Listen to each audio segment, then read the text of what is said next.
Hello bachcho, let's discuss this question. In a cross between a male and female, both heterozygous for sickle cell anemia gene, what percentage of the progeny will be diseased? A 100%, B 50%, C 75% या D 25%। इस question को solve करने का जो की concept है वो है सिकल सेल अनीमिया। तो सिकल सेल अनीमिया जो है, सबसे पहले आपको आइडेंटिफाई करना है कि सिकल सेल अनीमिया एक ऑटोसोम लिंक्ड डिसऑर्डर है। तो ऑटोसोम लिंक डिसऑर्डर्स में जो डिजीज का परसेंटेज होता है वो जेंडर से रिलेट नहीं करता। एक्स लिंक्ड जो डिसऑर्डर्स होते हैं वो जेंडर से रिलेट करते हैं, तो यहाँ पर हमको जेंडर की फिक्र नहीं करनी है। क्वेश्चन में हमको लिखा गया है कि मेल और फीमेल दोनों हेटेरोजाइगस है for sickle cell anaemia gene.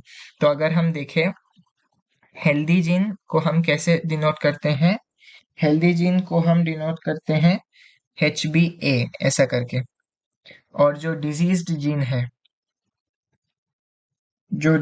Gene है उसको हम HbS ऐसे डिनोट करते हैं। तो हमको क्वेश्चन में दिया गया है कि मेल फीमेल दोनों हेटेरोजाइगस है for sickle cell anaemia gene.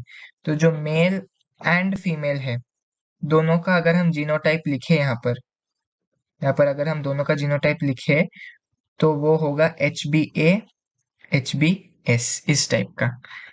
तो अगर हम इसको अभी वर्कआउट करें तो मेल जो है वो है HbA HbS, और जो फीमेल है वो भी है HbA HbS। अगर हम इनकी गैमीट्स की बात करें तो हमको मिलेगा HbA HbS, यहाँ फीमेल में भी आपको दिखेगा HbA एंड HbS। तो यहाँ पर हमने लॉ ऑफ सेग्रीगेशन को यूज किया है, और यहाँ पर जब ये सारे क्रॉस करेंगे हम यहाँ पर पुनेट स्क्वायर ड्रॉ कर लेते हैं, यहाँ मेल यहाँ फीमेल, और यहाँ पर हम सारे गैमेट्स को ड्रॉ कर लेते हैं और रिजल्टिंग जो जीनोटाइप्स होंगी उनको देख लेते हैं। तो यहाँ पर जो HbA आपको दिखेगा, यहाँ पर HbS, यहाँ पर HbA, यहाँ पर HbS। तो अगर हम इसको फिल करें यहाँ पर आपको दिखेगा HbA HbA, यहाँ पर आपको दिखेगा HbA HbS, यहाँ पर आपको दिखेगा HbA HbS, यहाँ पर आपको दिखेगा HbS HbS। तो ये सिकल सेल अनीमिया जो है वो ऑटोसोम लिंक डिसऑर्डर तो है, साथ ही साथ वो रिसेसिव है।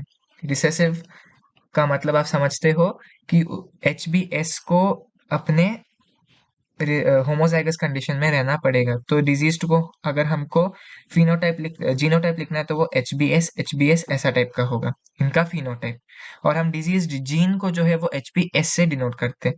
सिमिलरली हेल्दी जो जीन है वो HbA टाइप्स से डिनोट होता है, और अगर हम फिनोटाइप लिखे तो HbA ये भी हेल्दी है, और HbA HbS ये भी हेल्दी है। तो क्वेश्चन में हमसे पूछा गया कि इनमें से कितना प्रतिशत डिजीज्ड होगा, तो हम देख सकते हैं कि डिजीज्ड का जो फिनोटाइप है वो HbS टाइप का है। और इस पर्टिकुलर टेबल में हम देख सकते हैं कि सिर्फ और सिर्फ ये जो लास्ट वाला पार्ट है वही HbS है। तो अगर हम यहाँ पर देख लें प्रोबेबिलिटी ऑफ डिजीज, तो आप देख सकते हो कि 4 पर्टिकुलर प्रोजेनी में से सिर्फ एक ही प्रोजेनी को डिजीज है, तो हम लिखते हैं 1/4। और अगर आपको परसेंटेज में निकालना है तो 1/4 इंटू 100 कर देते हैं, तो परसेंटेज में आपको क्या निकलेगा 25%। इधर आप लिख सकते हो प्रोबेबिलिटी जो है वो 1/4 है, वरना आप लिख सकते हो अगर परसेंटेज में 25%। हमको क्वेश्चन में परसेंटेज में पूछा गया है, तो A 100% गलत, B 50% गलत, C 75% गलत, D 25% ये ठीक है। So the correct option to this question is option D 25%. Hope you have understood it well. All the best.